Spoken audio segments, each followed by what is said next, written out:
dapat naging mas aggressive. May karapatan yung abogado niya na pumunta sa korte at questionin, di ba? Hindi katulad ngayon. Ngayon, ang problema, hinahanap si Saldico, no? But I think, if we will just be more aggressive at mas porsigido tayo na makipag-coordinate doon sa ibang bansa, sa tingin ko, imposibleng hindi siya mahanap eh. Kasi di ba yung mga... Kasi walang repatriation treaty. Hindi, wag muna yung repatriation. Nasaan ba talaga siya? Are we sure na nasa Portugal siya? Di ba? Yan mga kababayan, ha? Hindi naman ganun kahirap kung porsigido tayo. Because in modern countries, ang CCTV nila doon is hindi lang face recognition eh. Pareho nun sa cellphone natin, di ba yung ano tawag dito, yung sa mata, yung iris recognition ang recognition nila sa CCTV doon sa ibang bansa eh. And if you put a photo of a person, the CCTV could track him down eh. Alright. In modern countries eh. So kung mas agresibo lang tayo, malalaman natin at least nasaan ba siya para doon natin i-concentrate yung effort sa bansa na yon na makipag-usap. Alright. Right now, he's not in the Philippines. We are looking for him. Hopefully, we'll find him sooner rather than later. Pero yung Yun nga mga kababayan eh. Again, dapat agresibo tayo. Agresibo yung Pilipinas dito mga kababayan ha.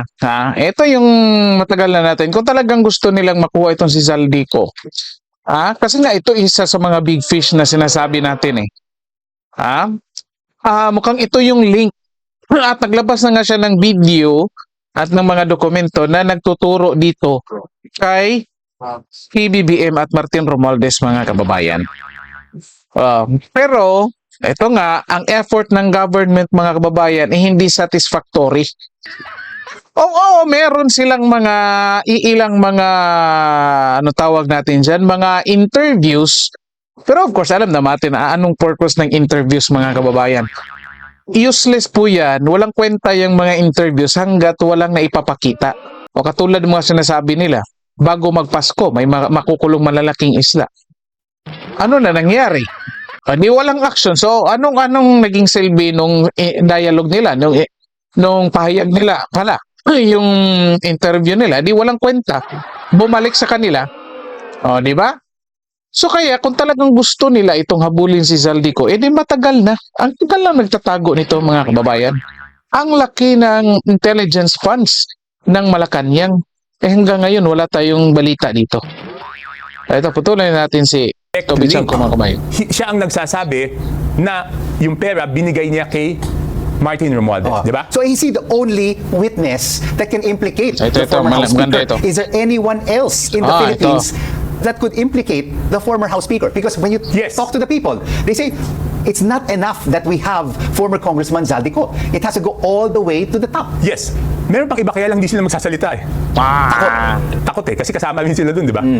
Si Saldico, na-corner na siya, kailangan niya na magsalita. Yung ibang may alam, hindi pa sila nakakasuhan eh. So, paano sila magsasalita? Hindi katulad ni Saldico. Tsaka si Saldico, mas madali kasi inamin na niya na natanggap niya yung pera. So, wala na siyang denial doon, di ba? Ang gusto na lang niyang palabasin, walang naiwan sa kanya at pinasa niya kay former Speaker Martin Romualdez. So, talagang ang kailangan. Ito mga kababayan, stop na muna natin dyan. Kasi ito yung, dito malinaw mga kababayan na itong ginagawa ni Ping Lacson, masasabi nating pagtatakip ito.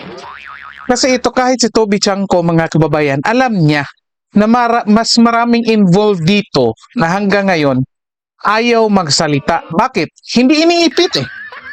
Ang iniipit ngayon, si Saldico lang. Kaya nagsasalita. Hindi ko pinaprotektahan si Saldico, linawin natin mga kababayan. Ang gusto natin dito, ipitin itong lahat na involved dito. Itong mga taong sinasabi dito ni Toby Chanco. Sino-sino ito? Di mga congressman ito mga kababayan. Ilang beses na itong pumunta si Saldico sa Senate Blue Ribbon Committee hearing. I think 2 or pangatlong beses na. Nagpresenta ng mga dokumento. Nagpresenta ng investigasyon, informasyon. Lalong-lalo na sa proseso ng budget, so kung ano nangyayari sa Kamara para sa mga proyekto nila mga kababayan, may ginawa ba si Ping? May ginawa ba ang Senate Blue Ribbon Committee? Pinurso ba nila? Sabi ni Ping Lacson, follow the evidence lamang. Hindi ba nagpresenta ng ebidensya ito, Toby Chanco, mga kababayan? Di ang presenta, di ba? Anong ginawa ni Ping? Sinundan ba ni Ping? Wala. O, saan ngayon patungo itong Senate Blue Ribbon Committee ni Ping? Kaya masasabi natin, sinasabi ng taong bayan, kaya hindi mo mabiblame kahit na magagalit pa yan si Ping Lacson, mga kababayan. Hindi niya mabiblame ang taong bayan na magagalit sa takbo ng investigasyon dyan sa Senate Blue Ribbon Committee. Kasi alam nating lahat na maraming involved dito ng mga congressman pero hindi pinupurso. Oh, halimbawa lamang, nung pumunta si Toby Chanco sa Senate Blue Ribbon Committee, anong sabi niya? Oh, si Zaldico, Appropriations Committee, assistant niya, si Stella Kimbo. Ngayon, hindi congressman si Stella Kimbo, ha? Hindi congressman. So, wala sanang, ano tawag nito?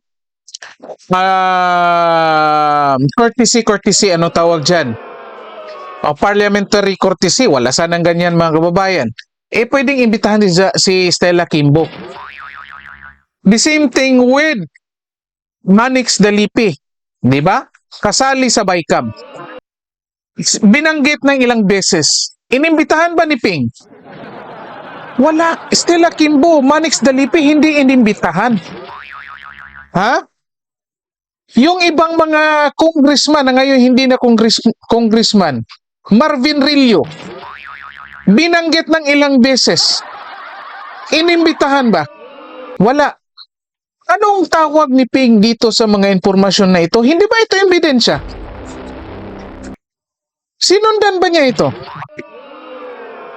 O dito natin makikita, mga kababayan, na talaga itong si Ping, pilit na pinapatay yung link dito na or mga posibleng link dito kay Martin Romualdez at kay PBBM. Ito si Toby Chanco mismo nagsasabi. Karamihan sa mga may alam dito sa link na involved dito si Martin Romualdez ay involved din na posibleng makasuhan din. Di ba? Posibleng makasuhan. Hindi nyo iniipit, kaya hindi magsasalita. Kaya ngayon, hanggang ngayon, itong mga congressman na ito, palaging nagpapa-interview. Kunwari, malinis.